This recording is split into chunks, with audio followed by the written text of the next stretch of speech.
খল অভিনেতা মনোয়ার হোসেন ডিপজল গরুরহাটে চাকরি দিতে চাইলেন চলচ্চিত্র শিল্পীদের।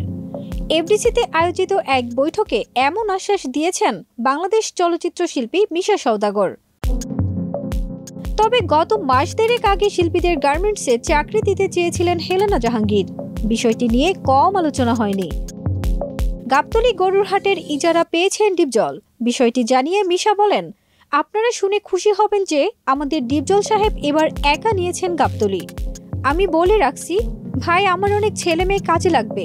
আপনারা যারা যারা কাজ করতে চান, এই যেমন চুন্নু মামাকে বলবো, নাচের ডিরেক্টরদের বলবো, তোমার কজন লাগবে দাও। এত বড় হাট গাবতলী, ভাই বলেছেন তুই আমারে তালিকা দে একটা, যারা কাজ করতে আগ্রহী। শুধু গরুরহাট নয়, বোটানিক্যাল গার্ডেনেও লোক লাগবে বলে উল্লেখ করেছেন মিশা সওদাগর। আরও বলেছেন, শুটিংয়ের পাশাপাশি এই কাজগুলো ডিপজল নিজের থেকেই দিবেন। এছাড়া তারা একটা তালিকা পরিচালক সমিতি সহ বিভিন্ন সংগঠনে পাঠিয়ে দেবে। পারিশ্রমিক যদি একটু কমানো যায়, তবে তারা তাদের পুরনো আর্টিস্টদের নিয়েই কাজ করবেন বলেছেন। গত 19 এপ্রিল অনুষ্ঠিত হয় চলচ্চিত্র শিল্পী সমিতির দ্বিবার্ষিক নির্বাচন।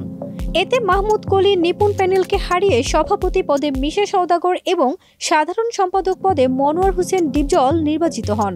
ফারজানা নিকিতা, দেশ রূপান্তর।